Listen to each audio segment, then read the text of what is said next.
ইরানের বিরুদ্ধে ইতিহাসের সবচাইতে কঠোর অর্থনৈতিক নিষেধাজ্ঞার ঘোষণা দিয়েছে মার্কিন যুক্তরাষ্ট্র, যার লক্ষ্য হল প্রবল চাপের মুখে ইরানকে নতি স্বীকার করতে বাধ্য করা। কিন্তু ঘটছে ঠিক তার উল্টো। মার্কিন চাপের মুখে আরও আক্রমণাত্মক অবস্থানের দিকে ঝুঁকছে ইরান। এদিকে যুক্তরাষ্ট্রের নতুন যে কোনো হুমকির জবাব আরও কঠোরতার সাথে দেওয়ার হুঁশিয়ারি দিয়েছেন ইরানের একজন শীর্ষ সামরিক কমান্ডার। তবে কি যুক্তরাষ্ট্রের বিরুদ্ধে আরও কঠোর পদক্ষেপ নিতে চলেছে ইরান?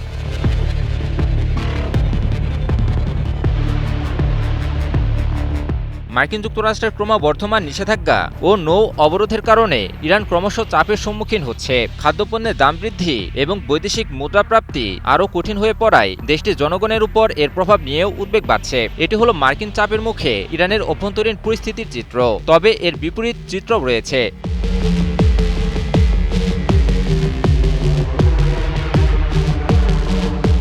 তেহরানের সেন্টার ফর স্ট্র্যাটেজিক স্টাডিজের গবেষক আলী আকবর দারিনী বলেন, মার্কিন চাপের মুখে ইরান ক্ষতিগ্রস্ত হচ্ছে ঠিকই, কিন্তু এর মাধ্যমে তেহরানকে আত্মসমর্পণ করতে বাধ্য করার সম্ভাবনা খুবই কম। তিনি যুক্তি দেন যে দেশটি কয়েক দশকের অর্থনৈতিক চাপের সঙ্গে নিজেদের মানিয়ে নিয়েছে, তাই কঠোর অর্থনৈতিক নিষেধাজ্ঞাও ইরান কোনো না কোনোভাবে মোকাবিলা করবেই।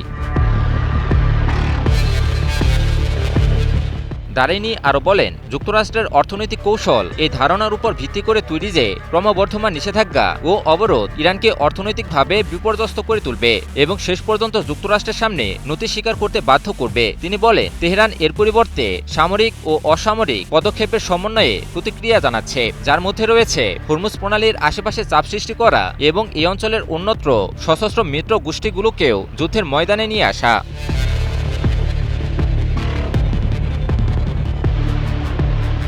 দারাইনি বলেন, ইরানের কৌশল অপ্রতিসম যুদ্ধের উপর ভিত্তি করে তৈরি, যার মাধ্যমে প্রচলিত সামরিক কৌশলের পরিবর্তে অপ্রচলিত কৌশলে এগিয়েছে ইরান। এতে সংঘাতের ভৌগোলিক পরিধি আরও বিস্তৃত পরিসরে ছড়িয়ে দিয়েছে দেশটি। দারাইনি বলছেন, সংঘাতটি ইতোমধ্যে ইরান ও পারস্য উপসাগর ছাড়িয়ে লেভান্ট ও লোহিত সাগর পর্যন্ত ছড়িয়ে পড়েছে এবং তা আরও প্রসারিত হতে পারে। দারাইনি ইরানের বর্তমান অবস্থানকে প্রতিরক্ষামূলক নয়, বরং একটি আক্রমণাত্মক সামরিক কৌশল হিসেবে আখ্যায়িত করেছেন এবং বলেছেন, তেহরান এমন একটি পরিকল্পনা তৈরি করছে যার লক্ষ্য হল যুক্তরাষ্ট্রের অব্যাহত চাপের ব্যয়ভার বাড়ানো এবং দেশটির অর্থনৈতিক কৌশলকে সফল হতে বাধা দেওয়া। কাতার ভিত্তিক সংবাদ মাধ্যম আল জাজিরাকে দেয়া এক সাক্ষাৎকারে এসব কথা বলেন তিনি।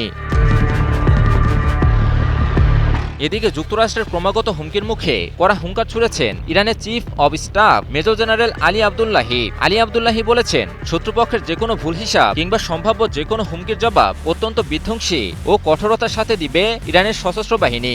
কাতার ভিত্তিক সংবাদ মাধ্যম আল জাজিরা এক প্রতিবেদনে আলী আবদুল্লাহির এই বক্তব্যটি তুলে ধরে।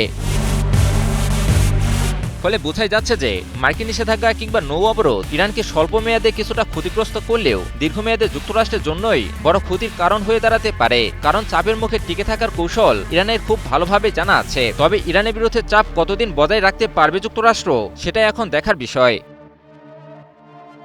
ইমন আলী, নিউজ 24।